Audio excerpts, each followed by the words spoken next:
Hello, Wednesday, World Economic News. Let's go to Japan. And this is from the IEA, and it is their electricity generation by fuel. It's quite interesting. It's a real balance. Along the bottom, that horrible colour is coal. So quite a lot of coal. Oil, blue, not so much. Gas, quite a lot. All imported, I believe. Just there might have smidgings of stuff. Basically all imported. So green was gas. Yellow is their nuclear. I don't think we'll be seeing that getting any bigger. The blue is hydro, a reasonable amount, and the rest is the new things. The common combination of renewable and, all that sort of stuff. Nothing. Completely normal. So that's Japan. Balanced, but dangerous reliance on things that aren't in Japan. The next one here is the United States, and at the bottom, that horrid colour is the horrid coal stuff. And you can see what a big percent, well over half, isn't it? Over half electricity generation in the United States is coal. Oil is the blue one just above it, nearly nothing. Gas, in green, is increasing and will increase generation. Nuclear, again for the United States, unfortunately, I don't think that band is ever going to get any bigger. Quite a lot of hydro, and the renewable things are a mere nothing, and will have to expand, but have a very small base to expand from. So those were those two, and in an article in the Big Picture, Barry Ritholtz writes France's nuclear dependence, and it just shows how people are now turned against nuclear and they'll never be back. It doesn't matter if the whole, I don't know quite what stage the Japan thing's at, but it won't matter. The psyche of the people has been shocked enough. I don't think we'll be seeing many nuclear reactors built, even if they were going to. China will push on ahead, India might, but it's the end of that, which is in its way sad, because if there was a way forward, it was probably that. Anyway, France's nuclear dependence, and it's this, and you can see that yellow band is the nuclear generation in France. It's not a dependence, it's a perfectly decent way of making electricity, clean and safe. But it's probably the end of it. Down at the bottom there is the coal, the oil and the gas. The horrid colour, the blue and the green, nearly nothing. If this greenhouse gases and man-made global warming is something, France ain't doing it, that's for sure. A big band of hydro, and naturally the renewable things don't amount to anything, because they don't. So that's electricity generation. It's an important thing in our lives, isn't it? Anyway, moving on. Staying with the big picture, Barry Ritholtz and Japan, and what do central bankers do now? I touched on them on Monday, didn't I? Again, taking a step back from the human tragedy that is Japan right now, and analysing the market response, however difficult and insensitive that seems to be, but that is what we do for a living, says Barry. The continued instability in their nuclear reactors remains the main factor in impacting market action and psychology. Any hint of stabilization in the reactors will result in a sharp snapback. When that happens, hopefully quickly, combined with likely massive money printing, the yen and the JGB, that's Japanese government bonds, will fall and Japanese stocks will rise again. The BOJ, the Bank of Japan, continued to inject money into the Japanese financial network, particularly buying ETFs and REITs. This injecting that we hear, it's a funny one. They're not just going, la-di-da, here's yen, la, your yen, your. You've got to give the central bank something to get the cash in back for.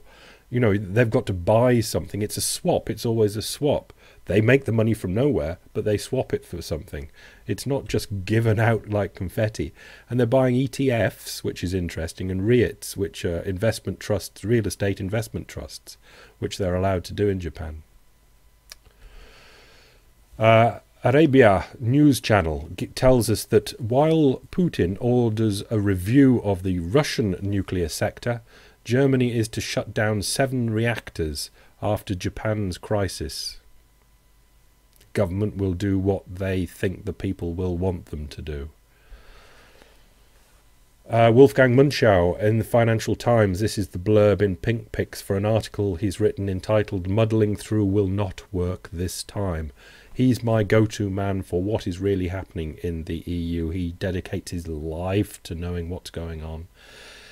No political organisation in the world is as skilled as the European Union when it comes to muddling through.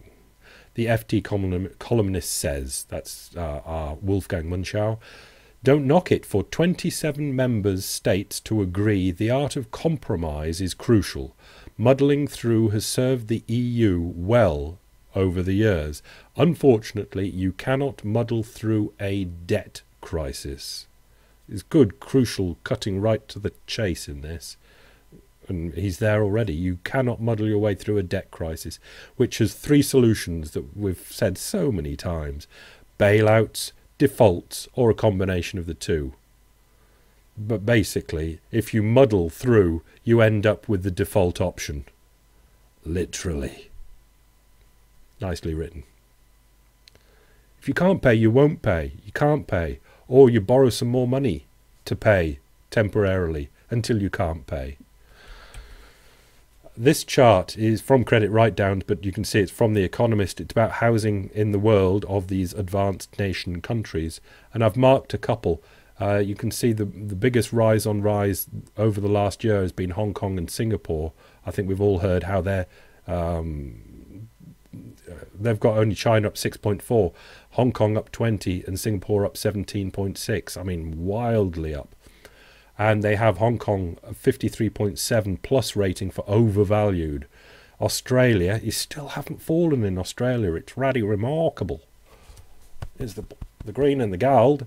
56.4 overvalued, must crash, absolutely must crash, defying gravity, will crash. And I've given little spot notes, especially to France here, plus 48. I've not noticed that the house prices have been going that ludicrously high, but The Economist says they have. And down at the bottom, Ireland's got the biggest crash over the year on year, only at 10.8. It was probably bigger the year before, but just a little bit higher. Spain with an overvalued rating of 43.7. Very, the 4th highest overvalued rating in Spain. Spain has not crashed yet because they are severely strangling recourse loans. The banks come off you and they'll take your sock drawer and sell it. You just can't get away from a Spanish mortgage, so they're doing anything they can to pay it because they know they have to do anything they can to pay it. But one day, surely it will break. Right. Yeah, I was just wanted to end with this article because it's quite interesting. It's in the Vox, and it's Are the World's Megacities Too Big?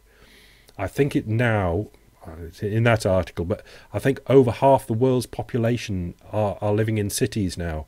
And we've got to ask ourselves, it's the only way, obviously, because you can't spread them all out on the land, but is it really the way to go for the future, these monstrous megacities? It's because they're the delicately, finely balanced, complex systems to live in these megacities, even a normal city. It's very dangerous, but it seems to be the only way we can do it now. It's reliant on a lot of things, energy and money, all behaving rationally. And if things go shaky, I would not like to be in a city, certainly not a mega city. Anyway, leave it with you, and see you tomorrow. Bye.